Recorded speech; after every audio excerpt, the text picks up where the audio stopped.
Hello बच्चों, जैसा कि हमारा फर्स्ट लेक्चर आपने देखा होगा, हमने फर्स्ट लेक्चर में क्या बताया था। हमने अपने फर्स्ट लेक्चर में कॉन्सेप्ट प्लस का क्वेश्चन किए थे। तो आज उसी के आगे हम क्या करेंगे, स्टार्ट करेंगे। जैसे हमने आपको फर्स्ट लेक्चर में ये बताया था कि त्रिकोणमितीय अनुपात कितने प्रकार के होते हैं। त्रिकोणमितीय अनुपात जो होते हैं वो 6 प्रकार के होते हैं। कौन कौन से होते हैं? यहाँ क्या हो गया, ये साइन हो गया, ये क्या हो गया, कॉस हो गया, और ये क्या हो गया, टैन। तो ये क्या है, 3 त्रिकोणमितीय अनुपात हैं। लेकिन जो बाकी के 3 त्रिकोणमितीय अनुपात होते हैं वो इनके क्या होते हैं, रेसिप्रोकल। रेसिप्रोकल का मतलब होता है उल्टा। तो यानी साइन का उल्टा क्या होगा, कोसेक। साइन का उल्टा क्या होता है, कोसेक। और कास का उल्टा क्या होता है, सेक। और टैन का उल्टा क्या होता है, कॉट होता है। तो ये क्या है, ये सभी त्रिकोणमितीय अनुपात होते हैं। तो साइन का उल्टा कोसेक, कास का उल्टा सेक और टैन का उल्टा काट। अब इनके ये क्या है, जैसे यहाँ देखो, ये साइन का उल्टा क्या होता है, कोसेक होता है। तो ये रेसिप्रोकल होने के वजह से, मतलब उल्टा होने की वजह से इनमें क्या होता है, संबंध होते हैं, रिलेशन होता है। तो हम यहाँ क्या लिख सकते हैं, साइन बराबर क्या लिखेंगे, 1 कोसेक। साइन बराबर क्या लिख सकते हैं, 1 कोसेक। क्यों लिख सकते हैं, क्योंकि साइन और कोसेक एक दूसरे के क्या होते हैं, उल्टा होते हैं, मतलब रेसिप्रोकल होते हैं। तो साइन बराबर हम क्या लिख सकते हैं, 1 कोसेक। और कोसेक बराबर भी हम क्या लिख सकते हैं, 1 साइन। तो यहां से आप समझ सकते हैं। फिर क्या दिया, कॉस। कास किसका उल्टा, कास का उल्टा क्या होता है, सेक। तो यहां से आप कह सकते हैं कि कॉस बराबर जो होगा वो क्या होगा, 1 सेक होगा। क्या होगा, 1 सेक। और सेक बराबर क्या होगा, सेक बराबर क्या होगा, 1 कॉस होगा। क्योंकि ये एक दूसरे के क्या होते हैं, रेसिप्रोकल, मतलब उल्टा। अब आता है टैन। क्या आता है, टैन। टैन को उल्टा क्या होता है, कॉट। तो यहां से आप समझ सकते हैं कि जो टैन को उल्टा काट होता है, तो टैन बराबर हम क्या लिख सकते हैं, 1 कॉट। क्या लिख सकते हैं, 1 कॉट। और इसको कॉट बराबर हम क्या लिख सकते हैं, कॉट बराबर 1 टैन लिख सकते हैं। क्या लिख सकते हैं, 1 टैन। तो ये क्या होते हैं, रेसिप्रोकल होने की वजह से ये हमें फार्मूले यहां से प्राप्त होते हैं। तो आप यहां से समझ सकते हैं। और एक फार्मूला यहां ये बनता है कि जैसे टैन थीटा आपने पढ़ा होगा या अभी नहीं पढ़ा होगा, लेकिन आपको ये याद रखना है कि टैन थीटा, यानी टैन थीटा, ये थीटा क्या होता है, कोण। जो ये थीटा होता है ये किसको इंडिकेट करता है, यानी कोण को बताता है। तो इसके जगह थीटा भी आ सकता है, ए भी आ सकता है, बी भी आ सकता है। मतलब ये किसको बताता है, ये कोण को बताता है कि कौन सा कोण ले रहे हैं। तो यहां से अगर हम कोण ना लेके अगर हम इसको ऐसे कर दे, टैन बराबर एक क्या होता है, साइन अपान क्या होता है, कॉस। टैन बराबर क्या होता है, साइन अपॉन कॉस। ये क्या होता है, एक रिलेशन होता है कि टैन बराबर क्या होता है, साइन अपॉन कॉस। तो इसको हम ऐसे समझते हैं, जैसे अगर हम एक त्रिभुज लें, यहां से कोई त्रिभुज ले लें, ये ए हो गया, ये बी हो गया और ये सी हो गया। और ये कैसा त्रिभुज है, समकोण त्रिभुज है। कैसा त्रिभुज है, समकोण त्रिभुज है। तो यहां अगर सपोज करिए इसको हम कौन सा कोण ले लें, थीटा। कौन सा कोण ले लें, हमने माना ये कोण कितने अंश का है, मतलब ये कोण क्या है, थीटा कोण है। तो यहां से हमने आपको पिछले लेक्चर में हमने आपको बताया है कि जो कोण लेते हैं उस कोण के सामने वाली भुजा, हमने आपको पिछले लेक्चर में ये बताया है कि जो कोण लेते हैं उसके सामने वाली भुजा हमेशा और हमेशा क्या होती, लंब। तो हम यहाँ से कौन सा कोण ले रहे हैं, ये थीटा। तो थीटा के जो सामने वाली भुजा होगी वो क्या होगी, लंब। और ये क्या होगी, आधार होगी। और एक चीज हमने ये बताया है कि 90 अंश के सामने वाली भुजा हमेशा और हमेशा क्या होती है, कर्ण होती है।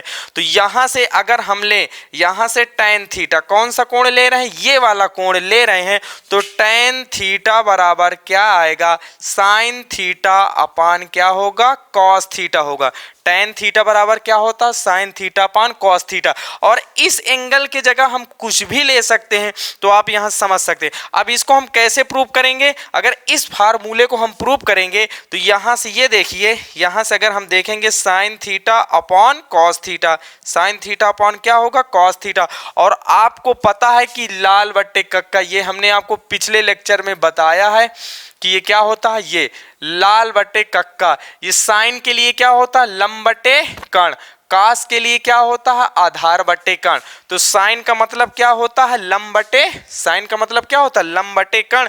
तो इस साइन थीटा का मान क्या होगा, लंब बटे कर्ण। तो यहां से ये समझिए, ये क्या है, थीटा, थीटा के सामने वाली भुजा क्या होगी, लंब।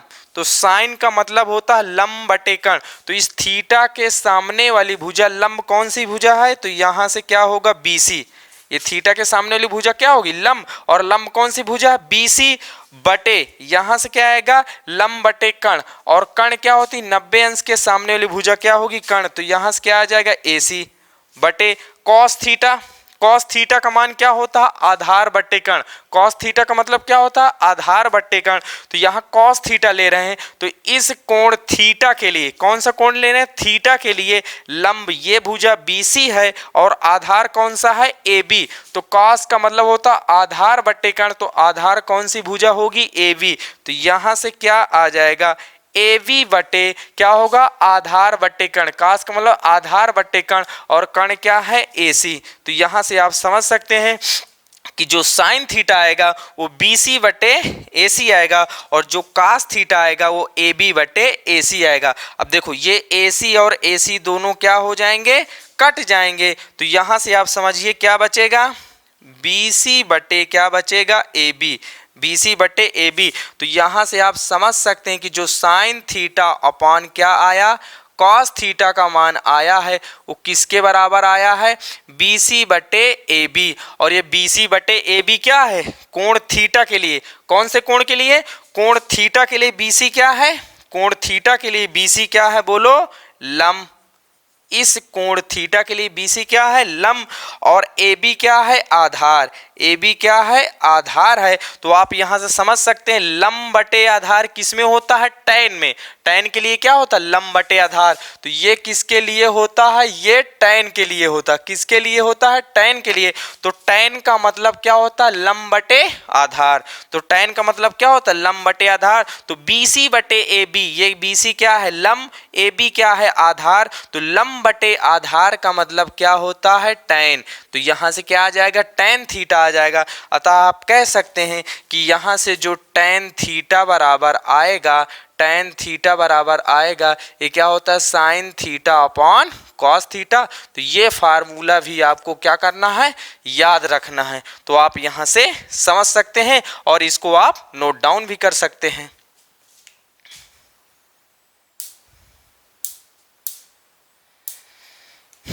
अब जैसे कि आपकी बुक में दिया है एक्सरसाइज 8.1 का एग्जाम्पल नंबर 2, इसको हम क्या करेंगे, सॉल्व करेंगे। लेकिन इस क्वेश्चन को सॉल्व करने से पहले हम क्या करेंगे, कॉन्सेप्ट सीखेंगे। कॉन्सेप्ट क्या है, त्रिभुज की समरूपता। कॉन्सेप्ट क्या है, त्रिभुज की समरूपता। यहां से हम देखेंगे त्रिभुज की समरूपता, मतलब दो त्रिभुज कब समरूप होंगे। त्रिभुज की समरूपता, अगर कोई भी हमें दो त्रिभुज दिया जाए, वो दोनों त्रिभुज कब समरूप होंगे, ये हमें बताना है। तो इसकी कंडीशन होती त्रिभुज की समरूपता के लिए, त्रिभुज की जो समरूपता के लिए कंडीशन ये होती है, फर्स्ट कंडीशन क्या होती है, संगत कोण क्या होने चाहिए, बराबर। संगत कोण क्या होने चाहिए, संगत कोण बराबर होने चाहिए। जो होता संगत कोण क्या होने चाहिए, बराबर होने, संगत कोण बराबर होने चाहिए। और सेकंड कंडीशन ये है कि संगत भुजाओं का अनुपात क्या होना चाहिए, बराबर होना चाहिए। संगत भुजाओं का अनुपात, संगत भुजाओं का अनुपात बराबर होना चाहिए। संगत भुजाओं का अनुपात बराबर होना चाहिए। तो कोई भी दो त्रिभुज कब समरूप होंगे, फर्स्ट कंडीशन ये है कि संगत कोण क्या होने चाहिए, बराबर होने चाहिए। और सेकंड क्या है, संगत भुजाओं का अनुपात क्या होना चाहिए, बराबर होना चाहिए। जैसे कि अगर हम यहां दो त्रिभुज ले लें, एक त्रिभुज क्या है, ये ए है, ये बी है और ये सी है। और एक त्रिभुज क्या ले लें, पी क्यू आर, ये हमने दो त्रिभुज ले लिया। अब ये दोनों त्रिभुज कब समरूप होंगे, ये दोनों त्रिभुज तब समरूप होंगे जब इनके संगत कोण आपस में क्या हो, बराबर हो और साथ ही साथ इनकी संगत भुजाओं का क्या हो, अनुपात भी क्या होना चाहिए, बराबर होना चाहिए। तो ये दोनों त्रिभुज क्या होंगे, समरूप। तो अब संगत कोण कौन से हैं, जैसे ये कोण ए का संगत कोण क्या है, कोण पी। जैसे यहाँ ये देखेंगे कि कोण ए का संगत कोण क्या है, कोण पी, मतलब कोण ए का मान कोण पी के क्या होना चाहिए, बराबर। कोण बी का जो संगत कोण होगा, कोण क्यों होगा, तो यहां से ये दोनों क्या होने चाहिए, बराबर। और कोण सी का जो संगत कोण है वो क्या होगा, कोण आर। तो यहां से अगर हम ये समझे कि कोण ए का संगत कोण क्या है, कोण पी, कोण बी का संगत कोण क्या है, कोण क्यू, कोण सी का संगत कोण क्या है, कोण आर है। तो ये आपस में सभी कोण क्या है, ये आपस में से यानी सभी संगत कोण आपस में क्या होने चाहिए, बराबर होने चाहिए। तो आप यहाँ समझ सकते हैं कि ये अगर सभी बराबर हैं तो ये त्रिभुज क्या होंगे, समरूप, और प्लस इनकी संगत भुजाओं का अनुपात भी क्या होना चाहिए, बराबर। तो अब यहां से ये समझिए संगत भुजाएं क्या होती हैं, संगत भुजाएं वे भुजाएं होती हैं, मतलब संगत कोणों के सामने की भुजाएं क्या होती, संगत भुजाएं।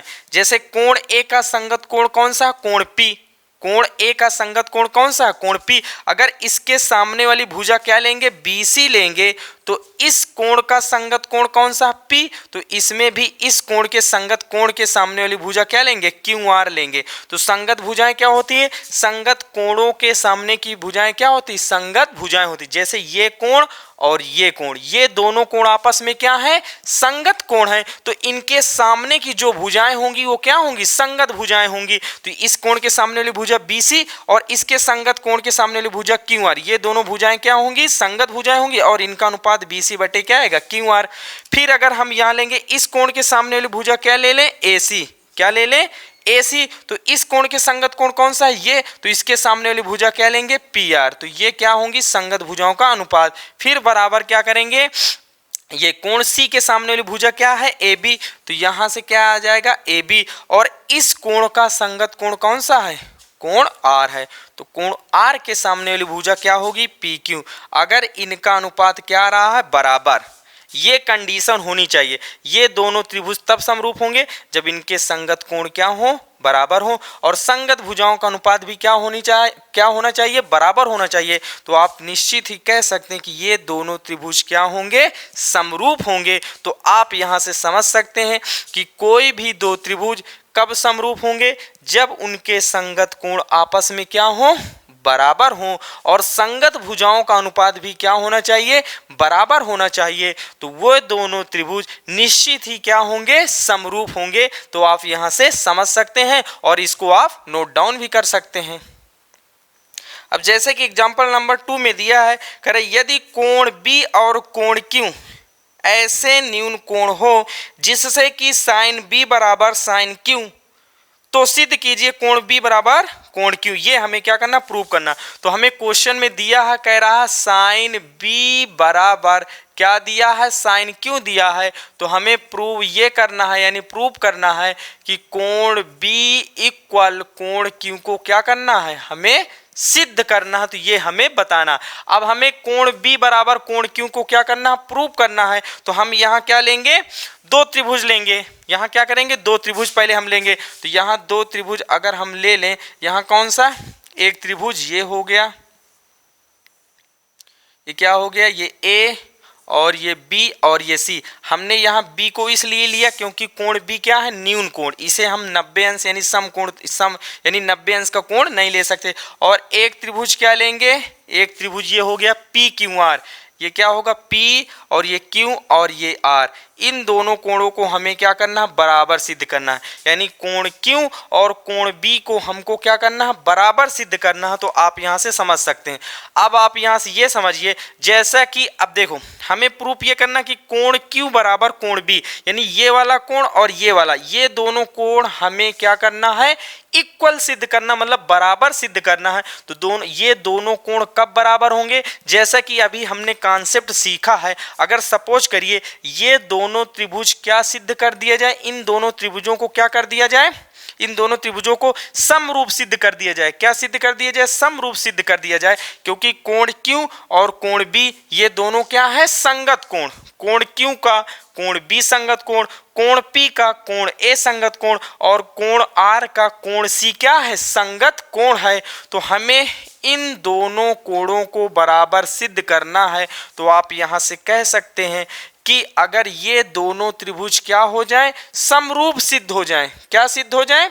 समरूप सिद्ध हो जाए। तो समरूप त्रिभुजों में आपको पता है कि संगत कोण आपस में क्या होते हैं? बराबर होते हैं। तो इन दोनों त्रिभुजों को हम क्या सिद्ध करेंगे? समरूप सिद्ध करेंगे। और समरूप सिद्ध करते ही ये दोनों कोण आपस में क्या हो जाएंगे? बराबर हो जाएंगे, क्योंकि ये दोनों कोण आपस में क्या है? संगत कोण है। तो आप यहां से समझ सकते हैं। तो यहां से ये देखेंगे, अब यहां से दिया क्या है? साइन B इक्वल क्या दिया है? Sine Q। क्या दिया है? साइन B इक्वल क्या दिया? Sine Q।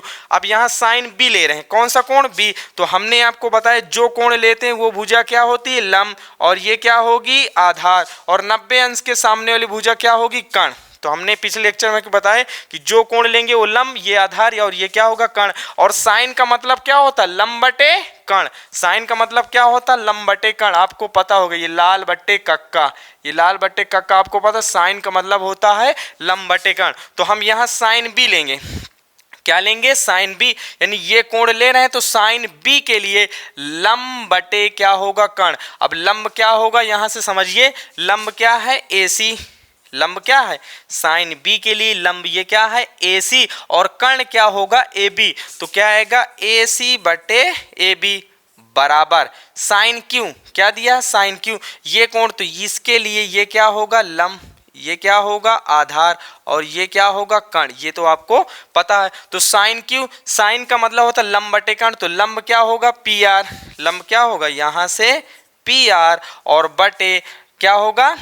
लंब बटे कर्ण। और ये क्या हो जाएगा? PQ। यहां से आप समझ सकते हैं। तो PQ, तो अब इसको हम क्या कर सकते हैं? बराबर कर सकते हैं। तो AC बटे AB। तो यहां से AC, अब यहां से ये देखेंगे AC, अगर इसको हम क्या कर लें तो यहां से AC के बटे में क्या आएगा? PR। देखो यहां समझिए ना, ये AC और AC के संगत भुजा कौन सी होगी? PR होगी। तो इनके संगत भुजाओं का हम क्या करेंगे? अनुपात। अगर इन दोनों त्रिभुजों की संगत भुजाओं का क्या निकाल रहे हैं? अनुपात। अगर इन दोनों यानी इन दोनों त्रिभुजों की संगत भुजाओं का अनुपात क्या आ जाएगा? बराबर आ जाएगा। तो ये दोनों त्रिभुज क्या होंगे? समरूप सिद्ध हो जाएंगे। तो यहां से क्या है? इसमें क्या है? AC और AC के संगत भुजा क्या है? PR। तो AC और इस PR को इधर लाएंगे तो ये क्या आ जाएगा? बटे में। तो ये क्या होगा? AC बटे PR। और उसमें क्या दिया है? BC। और क्या दिया है? AB। AB कहाँ गया? AB। तो यहाँ से क्या आ जाएगा? यहाँ से जो AB के बटे में क्या आ जाएगा? PQ। AB के बटे में क्या आ जाएगा? ये जो AB है, AB के बटे में क्या आएगा? PQ। PQ आ जाएगा। तो ये AC बटे PR और AB बटे PQ, ये संगत भुजाओं का अनुपात आ गया। यानी दो संगत भुजाओं का अनुपात आ गया। तो यहां से इसको हम क्या डालेंगे? समीकरण फर्स्ट, AC बटे PR बराबर AB बटे PQ। अब इसको हम क्या कर लेंगे? यहां से AC बटे PR बराबर AB बटे PQ। यहां से इसको हम K के बराबर मान लें। किसके बराबर मानते हैं? K के बराबर मानते हैं। तो यहां से ये समझिए AC बटे PR, ये AC बटे PR बराबर AB, ये AB बटे PQ। यानी दो भुजाओं के यानी दो संगत भुजाओं का अनुपात क्या हो गया? हमको मिल गया। अब एक संगत भुजा का अनुपात हमें निकालना, वो भी कौन सी भुजा बची है? BC।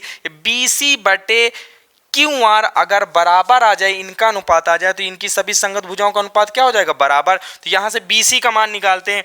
तो BC का जो मान अगर हम निकालेंगे इस त्रिभुज से, यानी त्रिभुज ABC से हम किसका मान निकालेंगे? BC का मान निकालेंगे। तो BC का मान क्या आएगा? ये BC क्या है? आधार। तो यहाँ क्या लगाएंगे? पाइथागोरस प्रमेय। तो BC बराबर क्या आ जाएगा? Under root. यहाँ क्या निकालेंगे? Under root. क्या आएगा? पाइथागोरस प्रमेय क्या होता है? कर्ण का स्क्वायर बराबर आधार का स्क्वायर प्लस का लंब का स्क्वायर। कर्ण ये वाली भुजा, आधार ये और ये लंब। तो ये आधार है, तो यहाँ कर्ण क्या है? AB। तो यहाँ से जो कण होगा ए बी का स्क्वायर माइनस क्या होगा, लंब का स्क्वायर माइनस ए सी का स्क्वायर, यहाँ से क्या आ जाएगा माइनस ए सी का स्क्वायर। इसी प्रकार हम यहाँ से क्या निकालेंगे, क्यू आर का स्क्वायर, यानी क्यू आर का मान निकालेंगे। तो यहाँ से अगर हम क्यू आर का मान निकालते हैं, इस त्रिभुज में पाइथागोरस प्रमेय लगाएंगे तो क्यू आर का मान निकालेंगे तो यहाँ से क्या आ जाएगा अंडर रूट, आप पाइथागोरस प्रमेय लगा के आप निकाल सकते हैं। तो यहाँ से क्या आ जाएगा पी क्यू, यहाँ से जो आएगा क्या आएगा पी क्यू का स्क्वायर माइनस क्या हो जाएगा पी आर का स्क्वायर, क्या आएगा पी आर का स्क्वायर। तो बी सी और क्यू आर का मान यहाँ से हम निकाल लिए हैं। अब आगे चलते हैं, अब देखो इन दोनों का अनुपात भी निकालेंगे। तो यहाँ से क्या आएगा बी सी बटे क्यू आर, बी सी बटे क्यू आर, और इनका जब हम अनुपात निकालेंगे तो यहाँ से क्या आया ए बी स्क्वायर माइनस का ए सी स्क्वायर बटे क्या आया, ये क्या हो गया पी क्यू को स्क्वायर, और ये क्या हो गया पी आर का स्क्वायर। अब यहाँ से ये समझिए हमने माना क्या है ए बी की जगह क्या माना है, देखो ए सी बटे P R equal A B बटे पी क्यू इक्वल क्या है के। यहाँ से अगर हम समझेंगे ए बी बटे पी क्यू बराबर के, तो यहाँ से हम अगर ए बी का मान निकालें, किसका मान, तो ए बी बराबर निकालेंगे तो के इंटू पी क्यू आएगा। यहाँ से ए बी का मान निकालेंगे तो ये पी क्यू इधर चला जाएगा, किस में हो जाएगा इंटू में, तो ए बी की जगह हम के इंटू पी क्यू लिख सकते हैं। तो आप तो यहाँ से हम क्या करेंगे, यहाँ से ये ए बी के जगह के इंटू पी क्यू का क्या करेंगे होल स्क्वायर माइनस ए सी के जगह अब ये वाला मान लेते हैं, कौन सा मान, ये वाला, तो ए सी यानी ये जो ए सी बटे क्या है पी आर बराबर क्या है ए।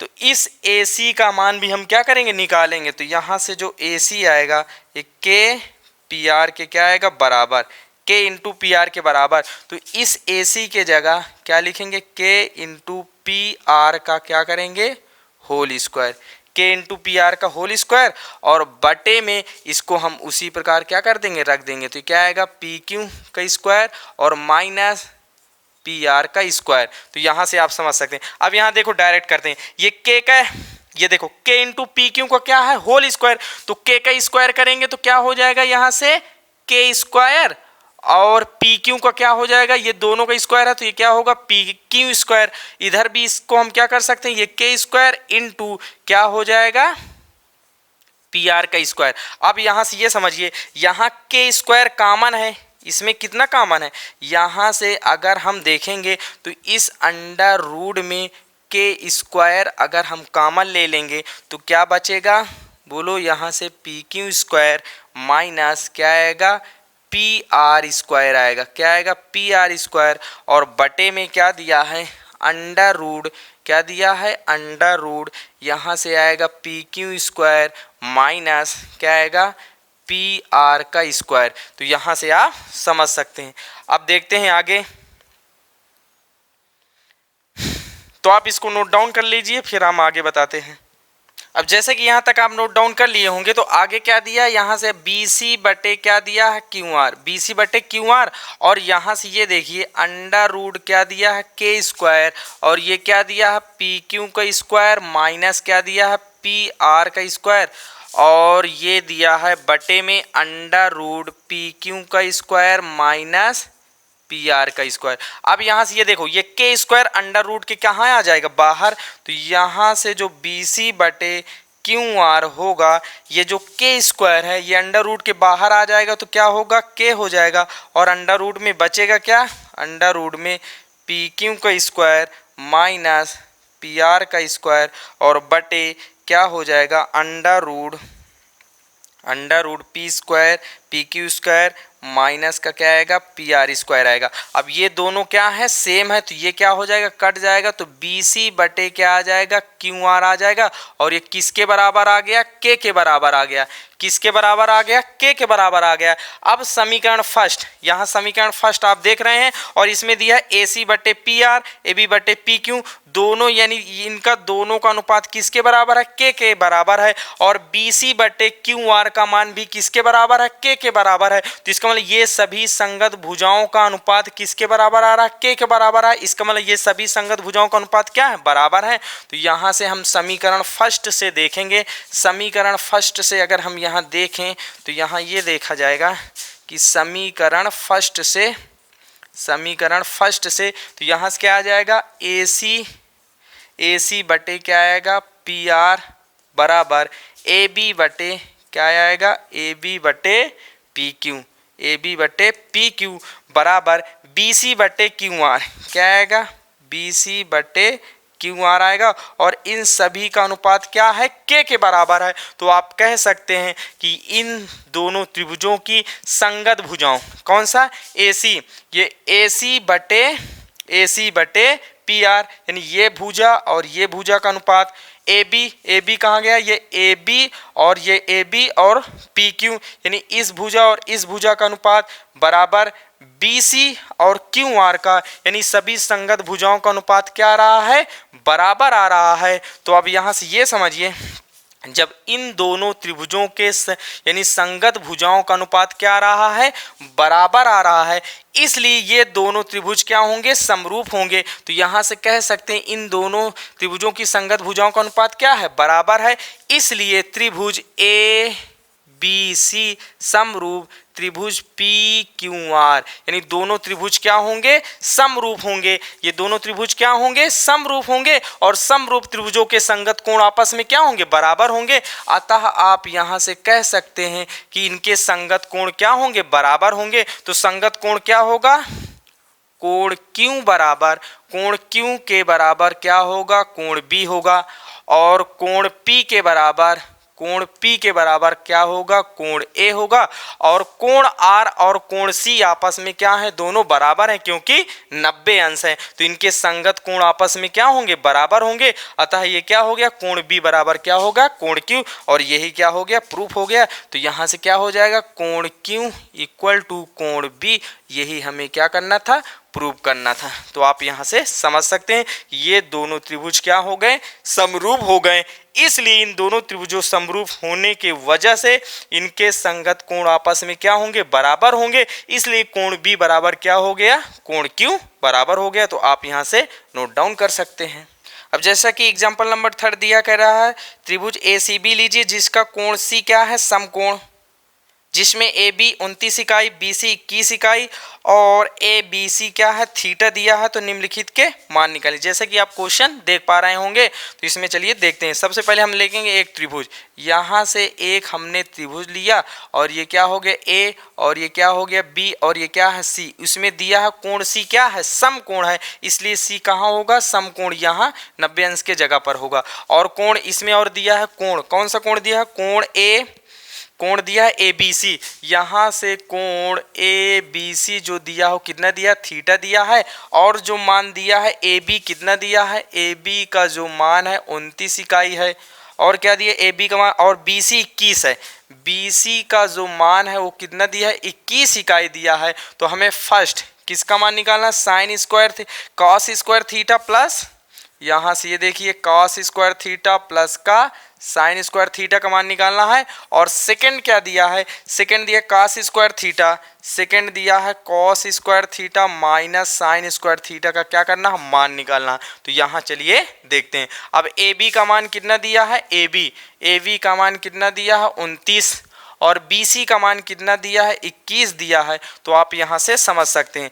अब यहाँ से ये देखेंगे, हम मान निकालेंगे। सबसे पहले देखेंगे ये 90 अंश के सामने वाली भुजा क्या है, कर्ण। तो यहाँ पाइथागोरस प्रमेय लगाएंगे। तो यहाँ क्या करेंगे, त्रिभुज ABC में देखेंगे। त्रिभुज ABC में अगर हम देखते हैं तो पाइथागोरस प्रमेय लगाएंगे, क्या होगा, कर्ण का स्क्वायर बराबर क्या होगा, आधार का स्क्वायर प्लस का लंब का स्क्वायर। तो यहाँ कर्ण का मान कितना दिया है 29, तो यहाँ क्या करेंगे 29 का स्क्वायर करेंगे।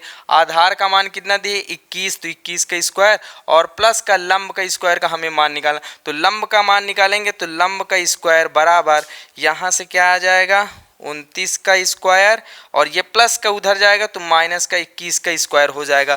तो यहाँ से ये जो लंब बराबर आएगा under root 29 square minus 21 square, इधर से स्क्वायर हटेगा तो उधर क्या लग जाएगा, अंडर रूट लग जाएगा। तो यहाँ से ये जो लंब आएगा यानी लंब क्या है, AC का जो मान आएगा, क्योंकि ये कोण हमें क्या दिया, ये कोण हमें दिया थीटा और ये कोण थीटा, तो इस कोण के लिए लंब कौन सा होगा, ये आधार ये और कर्ण ये। तो यहाँ से क्या आ जाएगा, अब a square minus B square का फार्मूला आप पढ़े हैं, a square minus B square का फार्मूला होता है एक कोष्ठ में a प्लस बी और एक कोष्ठ में a माइनस बी। इसी फार्मूले को इसमें हम अप्लाई करेंगे तो क्या हो जाएगा, एक कोष्ठ में 29 प्लस का क्या होगा 21 और दूसरे कोष्ठ में क्या हो जाएगा 29 माइनस 21। तो यहाँ से आप समझ सकते हैं यानी a square minus B square, तो 29 प्लस का 21 और 29 माइनस का 21 और यहाँ से ये जोड़िए 29 प्लस का 21 जोड़ेंगे तो कितना आएगा 50, 29 प्लस का 21 जोड़ेंगे तो क्या आएगा 50 आएगा। तो यहाँ से क्या हो गया 50 और 29 में से 21 घटाएंगे तो कितना आ जाएगा 8 आएगा। अब इसको अगर हम मल्टीप्लाई कराएंगे 50 और 8 का 8 पंजे 40 तो कितना आएगा 400। तो यहाँ से आप समझ सकते हैं कि ये जो लंब का मान आएगा अंडर रूट कितना आएगा 400 आएगा। तो यहाँ से अंडर रूट के बाहर 400 कितना आएगा 20, कितने सेंटीमीटर, यानी यहाँ से कितना आ जाएगा 20 आ जाएगा। तो आप समझ सकते हैं कि ये जो लंब का मान होगा यानी इसका जो मान आएगा वो कितना आएगा 20 आ जाएगा। तो यहाँ से आप अब जैसे यहाँ फर्स्ट देखेंगे, फर्स्ट क्या है कॉस स्क्वायर थीटा प्लस का साइन स्क्वायर थीटा, ये मान यहाँ दिया है। तो हम सबसे पहले निकालेंगे कॉस थीटा का मान, किसका मान निकालेंगे कॉस थीटा। तो कॉस थीटा का मान जब निकालेंगे तो थीटा के लिए क्या होगा, ये कोण थीटा, तो थीटा के सामने वाली भुजा क्या होगी लंब और ये क्या होगी आधार और ये क्या होगी कर्ण। तो कास का मतलब क्या होता आधार बट्टे कर्ण, कास का मतलब क्या होता आधार बट्टे कर्ण। तो कोण थीटा के लिए आधार कौन सी भुजा होगी ये, तो क्या होगा 21 और लंब क्या यानी कर्ण क्या होगी 29, तो 21 बट्टे क्या आएगा 29। और इसी प्रकार हम किसका मान निकालेंगे साइन थीटा का मान, साइन का मतलब होता है लंब बट्टे कर्ण। तो लंब क्या होगा इस कोण के लिए लंब क्या होगा 20, तो क्या होगा 20 और बटे कर्ण का मतलब क्या होगा कर्ण कितना 29, तो साइन थीटा का मान क्या होगा 20 बटे 29 और कास थीटा का मान क्या होगा 21 बटे 29। तो यहाँ मान रखिए कास का मतलब क्या, कास का मान क्या है 21 बटे 29, तो 21 बटे 29 का क्या करेंगे होल स्क्वायर। साइन का मान कितना 20 बटे 29, तो 20 बटे 29 का क्या करेंगे होल स्क्वायर करेंगे। तो यहाँ से हो गया। अब 21 के स्क्वायर करेंगे क्या आएगा 441 और 29 के स्क्वायर करेंगे क्या आता है 29 के स्क्वायर आता है 841, कितना होता है 841 प्लस का 20 के स्क्वायर करेंगे क्या आएगा 400 और 29 के स्क्वायर क्या आएगा 841, बेस बराबर है तो ये दोनों क्या हो जाएंगे जुड़ जाएंगे तो 841। अब यहाँ क्या हो जाएगा 441 प्लस का 400 कितना आएगा 400, तो 441 प्लस 400 क्या आ जाएगा 841, कितना आ जाएगा 841 और बटे क्या होगा 841, ये 841 से 841 कट जाएगा तो इसका मान कितना आ जाएगा 1 आ जाएगा। तो यहाँ से आपका आंसर आ जाएगा। अब जैसा कि सेकंड है, सेकंड क्या है cos square theta minus sine square theta, ये इसका मान हमें निकालना है। तो कॉस थीटा का मान कितना दिया है 21 बटे 29, इसका क्या करेंगे स्क्वायर, स्क्वायर लगा स्क्वायर लगाएंगे। साइन थीटा का मान कितना दिया 20 बटे 29, इसको स्क्वायर लगा स्क्वायर लगाएंगे। तो आप यहाँ से समझ सकते हैं। अब इसकी वैल्यू आप निकाल सकते हैं। तो यहाँ से 21 के स्क्वायर करेंगे क्या आएगा 441, 29 के स्क्वायर करेंगे क्या आएगा 841 आएगा, माइनस 20 के स्क्वायर करेंगे क्या आएगा 400 आएगा और 29 के स्क्वायर करेंगे क्या आएगा 841। जब हर बराबर होते तो ऊपर ऊपर नीचे नीचे क्या हो जाता है यानी ऊपर ऊपर जुड़ जाता और घट जाता 841 यानी 441। तो यहाँ से क्या आएगा 441 से 400 घट जाएगा तो कितना बचेगा 41 बटे क्या हो जाएगा 841 और ये क्या हो जाएगा आपका सेकंड वाला आंसर हो जाएगा। तो आप यहाँ से समझ सकते हैं।